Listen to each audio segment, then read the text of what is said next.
Now, back to Coastal Living on KZTV.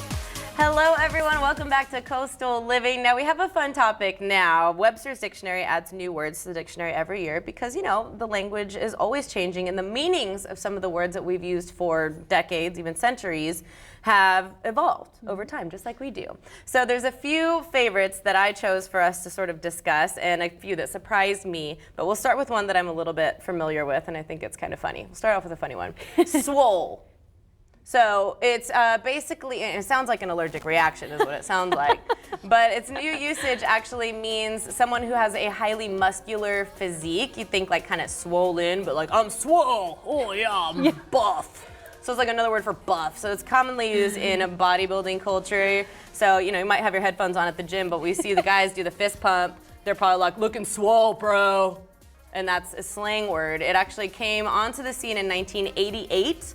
Wow. Like many new words that started in the past decade or so, but the internet played a big part in launching the word swole into popular use. Of course, hip hop music is responsible for a lot of slang, so Ice-T used the word swole in his 1991 song, The Tower. So it actually goes back, and of course, Tupac is a big staple in some slang terms. 1997, When I Get Free, Bugout Bag, that's what he, you know, like he came up with all that stuff. So swole is, I like to use it. Yeah, I use it all the time actually, and it's funny that you say that it sounds like an allergic reaction, because I actually told one of my uncles one time, I was like, Uncle, you're looking swole, and he said, did I eat something that I'm allergic to, or yeah, am I swollen right now? And I'm like, no, like you're looking buff. Exactly. And yeah, so it's a good thing. Okay, so the next term is Bugout Bag, which I actually just came up with one of these for work last night when I was getting my stuff together. It's a kit or bag containing survival items like food and other necessities stored in case of an emergency evacuation. In our case, maybe like a hurricane or something. So really,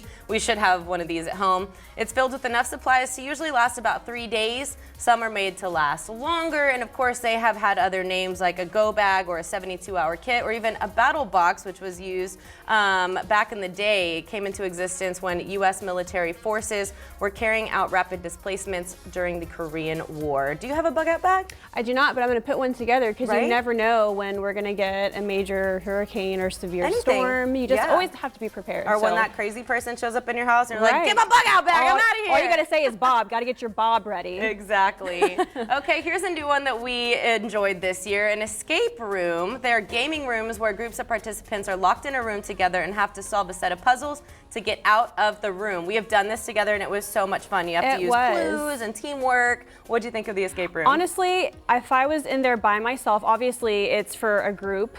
I don't know if I would have survived. I think I would have had a minor panic attack, but I'm glad that you all helped me. It's a great teamwork activity. Yeah, absolutely. So I want to encourage all of you to try that out too if you haven't already. Yeah, so. There's a lot of them. It grew from only 22 in 2014 to over 2,000 all around the country. So the next one is one that I'm pretty serious about, and I think a lot of parents are.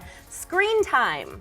Now, this phrase has absolutely evolved. Of course, back in the 1920s, it meant your time on TV. So like for us, how much time were we presented on TV? Exactly. But it's actually changed into evaluating how much time yourself or your child spends looking at a screen, whether it be the phone or the iPad or even the TV. Right. So it's something that we're sort of becoming more and more aware of. There's lots of debate on whether or not it's healthy or if there should be a time restraint on how much screen time It's interesting also because you get a notification, or at least I know I do, and I know with the upgrade you get that notification that will state how long you've been using your iPhone, and it's kind of I don't want to look at it. a little bit shameful at times. So I always like swipe out. I'm like, no, I'm in denial. I try to limit my son's time, but mine is unlimited.